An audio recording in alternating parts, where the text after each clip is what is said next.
Halo teman-teman, kemarin kan kita kaget dengan berita tersangkanya ya, seorang ex kepala Kanwil Jakarta Khusus yang membawahi PMA itu, Pak Muhammad Hanif atau siapa gitu ya, akhirnya sudah jadi tersangka dan kita kira cuma masalah 6 miliar ya, karena kemarin kan gue bacain berita-berita itu, masalahnya 6 miliar gitu. Ternyata dong 21,5 miliar. Nah, dan hari ini itu beritanya tertenggelam gara-gara ada kasus kejaksaan yang nembak 100 triliun lebih ya kasusnya Pertamina. Tapi gue masih belum mau bahas mengenai Pertamina ya, kita masih fokus kepada dunia persilatan tipu-tipu di perpajakan, oke. Langsung gue share ke teman-teman semua. Ini nih, berita dari Detik ya, tanggal 25 Februari sore hari. KPK tetapkan ex Kepala Kanwil Pajak Jakarta khusus ya, tersangka gratifikasi 21,5 miliar. Apa bedanya gratifikasi dengan korupsi nanti ya, teman-teman tinggal baca di Google aja. Nah, ini dari ayobandung.com, bahkan langsung disebut namanya nih ya. Terima gratifikasi sebesar, ya atau diduga ya lebih tepatnya ya, diduga terima gratifikasi 21,5 miliar ya, ex pejabat pajak Muhammad Hanif ditetapkan sebagai tersangka. Gila gila gila ya. Ini dari Detik. KPK menetapkan mantan Kepala Kanwil Jenderal Kanwil DJP Jakarta Khusus Muhammad Nafif ya, bukan O ya, tapi U. Kemarin makanya banyak orang salah nih, HNV. Namanya HNV atau apa gitu, jadi banyak inisial gitu ya, sebagai tersangka gratifikasi. Kasus ini terjadi saat Hanif menjabat pada 2015 sampai 2018. Cuma 3 tahun teman-teman ya. Setelah 3 tahun dia berpindah ke kantor pusat DJP. Gue kasih lihat ini LHKPN-nya. Ini dari teman juga ya. Gue juga kemarin gagal kan dapetin. Tetapi ini dari teman akhirnya berhasil didapatkan. Entah dari mana dapatnya ya. Pak Muhammad Hanif ini dia Kementerian Keuangan terus. Tetapi sampai 2018 dia di DJP sebagai Kepala Kanwil Jakarta Khusus.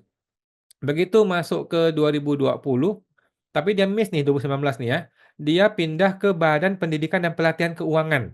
Mampus nggak lu teman-teman ya? Mampus nggak lu? Seorang koruptor atau diduga koruptor menjadi Badan Pendidikan dan Pelatihan Keuangan sebagai widya suara utama. Mampus nggak lu? Mati nggak tuh para orang-orang yang diajarin sama dia? Orang-orang yang diajarin, yang diedukasi sama dia, mati nggak orang-orang itu? Gimana coba? Koruptor melatih orang di bidang pendidikan dan pelatihan, ya jadi koruptor juga semuanya ya. Itu di Konoha teman-teman ya. Kalau Indonesia nggak ada korupsi ya, semua jadi bagus orang-orang Indonesia ini. Gila.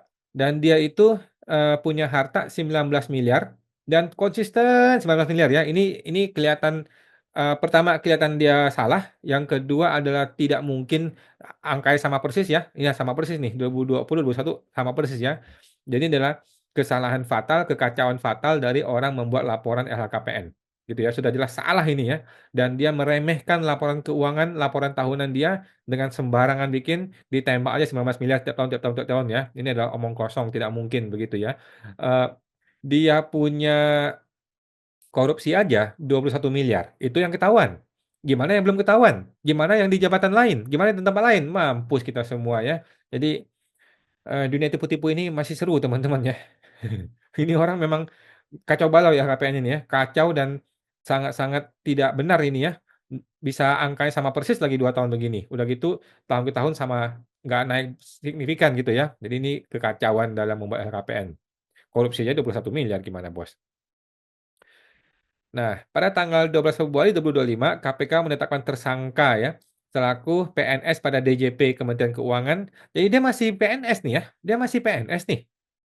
Dia masih apa nggak sih PNS? Ini kan 2021 terakhir nih. By the way, 2022, 2023 dia nggak lapor ya teman-teman ya. Orang ini tidak melaporkan LHKPN 2022 dan 2023. Oke. Jadi diduga banget ini orang sangat meremehkan pelaporan LHKPN dan mungkin dia sangat berkuasa, mungkin dia merasa kuat, arogan, dia tidak mau lapor LHKPN. Memang hebat ini orang ya. Eh, atas dugaan tindak pidana korupsi berupa penerimaan gratifikasi oleh pegawai negeri atau penyelenggara negara, kata Direktur Penyidikan KPK Bapak Asep Guntur Rahayu.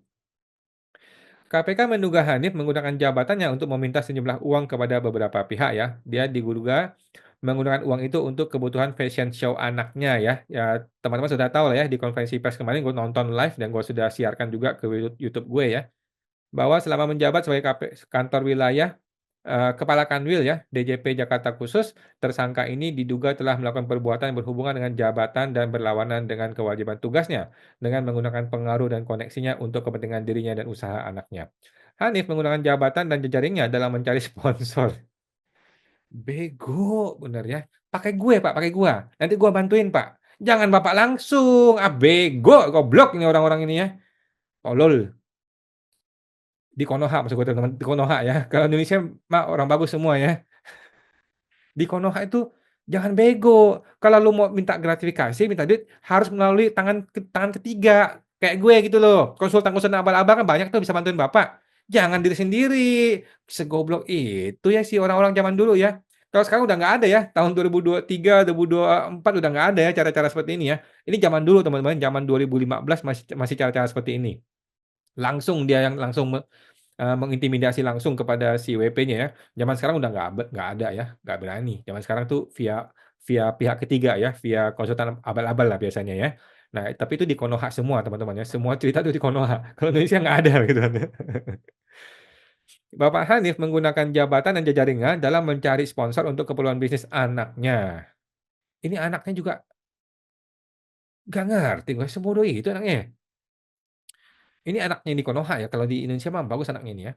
Dia mengirimkan email permintaan bantuan modal kepada sejumlah pengusaha yang merupakan wajib pajak. Ampun dah. Asep mengatakan berbekal email itu, Hanif menerima 800 juta gratifikasi untuk keperluan penunjukan kelangsungan bisnis fashion anaknya. KPK juga mengungkap Hanif turut menerima uang lainnya senilai belasan miliar rupiah. Nah, ini nih yang kita kaget kan. Gua kira masa sih 800 juta, masa sih 6 miliar kemarin kan kasusnya ya. Bahwa seluruh penerimaan gratifikasi berupa sponsorship itu 800 juta, di mana perusahaan-perusahaan menyatakan tidak mendapatkan keuntungan apapun atas pemberian uang sponsorship itu. Ini kan namanya nodong ya, ini namanya nodong teman-teman ya. Meras meras namanya ya. KPK menyebut duit belasan miliar itu tidak bisa dijelaskan asal-usulnya oleh pelaku. Mampus, mampus. Atas perbuatannya, Hanif diduga melanggar pasal 12B Undang-Undang Pemberantasan Korupsi ya, bahwa HNV telah diduga melakukan perbuatan tindak pidana korupsi berupa penerimaan gratifikasi untuk fashion show 800 juta. Penerimaan lain dalam bentuk falas 6,6 miliar dan penempatan pada deposito BPR 14 miliar sehingga total penerimaan sekurang-kurangnya 21,5 miliar. Lumayan. Jadi si KPK itu menggunakan metode pembuktian terbalik. Ya, dia temukan dulu uangnya, kemudian diminta menjelaskan. Kalau nggak bisa menjelaskan, berarti ini gratifikasi. Nah, cara seperti ini tidak bisa dilaksanakan kepada wajib pajak. Teman-teman ya, jangan salah paham ya. Cara seperti ini, pembuktian terbalik hanya bisa berlaku untuk Undang-Undang Pemberantasan Korupsi. Tidak bisa untuk wajib pajak. Jadi wajib pajak nggak bisa tuh dibilang, kami menemukan Anda punya mobil senilai 1 miliar. Dari mana uangnya? Silakan dibuktikan. Kalau nggak bisa dibuktikan, maka ini adalah penghasilan lain-lain yang kena PPh 30%. Nggak bisa begitu, teman-teman ya, dalam wajib pajak dunia perpajakan. Tetapi kalau dalam dunia korupsi bisa. Oke? Jadi teman-teman yang wajib pajak, jangan mau dibodoh-bodohin sama oknum ya. Jangan sampai lu ditembak, dihajar, diperas sama oknum dengan cara pembuktian terbalik. Tidak ada pembuktian terbalik dalam undang-undang administrasi dalam perpajakan. Oke? Udah selesai? Oke, lanjut. Ini dari Ayo Bandung ya, gue rasa sih sama aja, tapi coba akan gue cari perbedaannya. Dia Muhammad Hanif resmi ditetapkan menjadi tersangka oleh KPK. Hanif tersangka 21,5 miliar ya. Namun demikian, dia belum ditahan. Ya tinggal nunggu aja ya. 12 Februari, KPK menetapkan tersangka Muhammad Hanif alias bla bla bla sebagai seorang pegawai negeri sipil di DJP. Berarti dia masih menjabat nih ya. Dia masih menjabat dan tidak lapor LHKPN. Memang gila ini orang ya. Segitu arogannya dia, ya. segitu segitu beraninya dia. Ya. Atas dugaan tindak pidana korupsi berupa penerimaan gratifikasi. Oke. Hanif disangkakan melanggar pasal 12B Undang-Undang Tipikor ya. Dia pernah menjabat Kepala Kanwil Provinsi Banten 2011, terus memimpin Kanwil DJP Jakarta Khusus 2015-2018, 3 tahun doang ya, 5, 6, 7, 8 ya. Berarti ya boleh 3 atau 4 tahun gitu ya. KPK menduga Hanif memanfaatkan jabatannya untuk kepentingan pribadi dan usaha anaknya, Feby Paramita. Waduh, Feby. Oh cewek, kirain cowok. Yang punya brand fashion FH4 Home by Feby Hanif. Oke. Salah satu bentuk penyalahgunaan wewenang yang disoroti terjadi pada 5 Desember ya. Dia juga mengirim email kepada Yul Dirga kepala kantor kepala KPP untuk minta sponsor. Hah?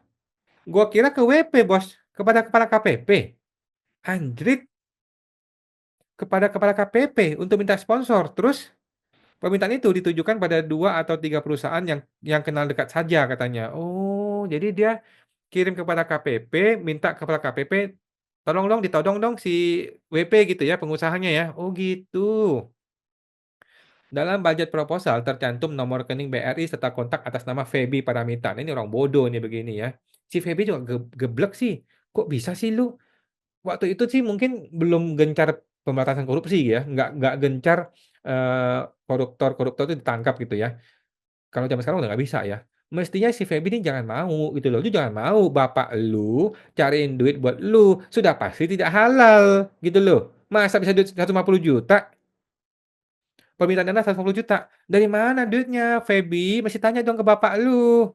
Aduh, minimal masukin ke duit orang lain kek, jangan ke rekening lu. Aduh si Feby nih, aduh anak-anak zaman sekarang nih begitu ya.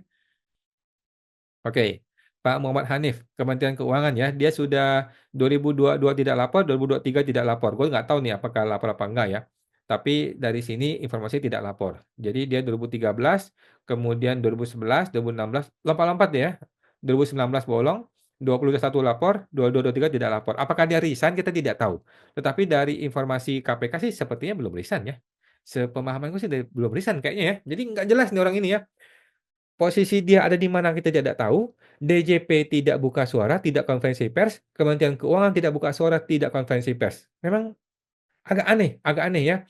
Jadi sepertinya orang ini lagi diselamatkan atau lagi tutupi atau lagi mau lepas tangan oleh Kemenkeu gitu ya atau gimana ya. Tapi agak aneh nih, kali ini Kementerian Keuangan sama sekali tidak membuat konferensi pers. Biasanya Sri Mulyani langsung keluar-keluar di media sosial ya. Kita ingat nggak Rafael Alun? Rafael Alun lagi duduk di rumah, lagi ngopi-ngopi, anaknya mukul orang. Malam harinya heboh. Besok pagi dong si Sri Mulyani langsung heboh. Gue bingung kenapa Sri Mulyani marah-marah pagi-pagi. Oh ternyata ada anak buah dia yang anaknya mukul orang. Gitu loh. Bukan Rafael Alun yang mukul orang loh, tapi anaknya. Dan Sri Mulyani bisa heboh begitu loh. Tapi kali ini sudah tersangka. Sri Mulyani diam 1000 bahasa. Kemana Sri Mulyani? Kemana Sri Mulyani? Kenapa dia diam 1000 bahasa? Apa yang disembunyikan? Apakah dia terlibat? Waduh, kalau sampai terlibat, Bu. Udahlah. Oke teman-teman ya, kita apresiasi dan respek kepada KPK berani menangkap walaupun ini masih ya krocok-krocok lah ya, 21 miliar ya. Tapi kita melihat KPK ini ada progres ya, sudah mulai progres dan sebentar lagi dia akan langsung masuk ke 1,3 triliun walaupun ini masih jauh di bawah Pertamina ya, nggak apa-apa lah ya KPK ya, 1,3 triliun lumayan Pak KPK ya. Jangan mau membanding-bandingkan dengan Pertamina ya.